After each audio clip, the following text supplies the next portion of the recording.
back with another video. Today's video, we gonna talk Migos Culture 3. Let's talk about it. Now, the Migos recently dropped Culture 3, June 11th. Follow-up of Culture 2, they dropped in 2018. Now, when it comes to the Migos, this is a group that changed the sound of hip-hop. They will go down in history as one of the groups that stayed together the longest. I don't think I know one group that stayed together longer than the Migos, even though they've had separate ventures, separate careers. They've always been able to come back without much discrepancy in the public and drop a body of work. When it comes to other groups, let's say Dipset as an example, the fans already know it's a bit of a tug of war to get them to come together to make a project. But when it comes to the Migos, it's like the music is already there. They just have to deliver it to the fans. You see what I'm saying? It's more together. One thing I like about this group, they started a lot of waves and they don't get the credit for it. They always been original.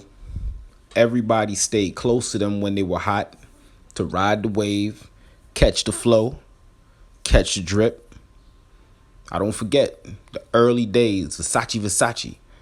When those days was popping, everybody was close to the Migos, from the Drakes, everybody.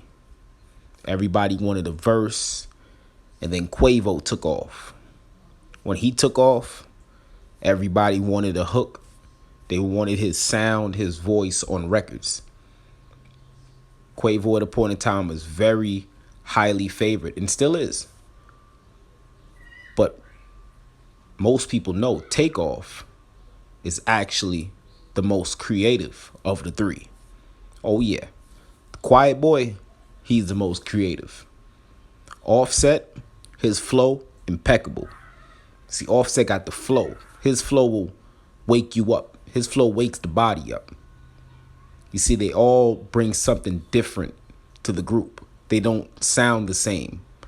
And for three different individuals to record in a collective in one place and not mimic each other, it's very hard to do. It shows originality. Quavo doesn't sound like Takeoff. Takeoff doesn't sound like Offset. But they'll be able to record in the same studio.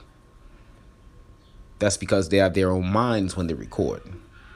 Unlike a lot of carbon copies being made now, a lot of artists sound the same or sound like their previous record. This album they dropped, if you haven't listened to Culture 3, you definitely got to give this a listen for 2021. Because if you're listening to the same old Lil Durk, same old shoot 'em up, gang culture type music, you could probably put that down for a little bit, because that's selling a lot right now. And I think that's also a reason why the Migos maybe kind of went away, because their music is fun. Their music is fun. Their music makes you want to dance. It makes you want to groove. It makes you want to party. The music that's being made now is not the criteria of music that the Migos make. Migos make records like Bad and Bougie, Versace. All the records that's coming out now is all gang affiliated. So I also see the reason why they stepped back and decided to do individual careers. I understand it, because the music once again shifted. When they had the wave, it was cool to turn up. It was cool to dab. Now it's the gang culture music is back in full effect. The drill scene died at a point in time. Facts. And then it resurrected. Yeah. At a point in time, the drill scene died and it resurrected, and the guys like the Migos and people like that, their music fell to the wayside. But there's always been fans that want and love the music groups like the Migos make, and I'm one of them. I love Culture 3. This is the kind of music you could ride to. This is the kind of music you could jam to. You could nod your head to. Fun music. Positive music. So shout out to the Migos, man. Culture 3, definitely a dope album. But hey, if you're new to the channel, hit the subscribe button. If you're already subscribed, stay subscribed. I drop daily videos, daily uploads. You're now welcome to K Will TV. I'm going to catch y'all in the next one.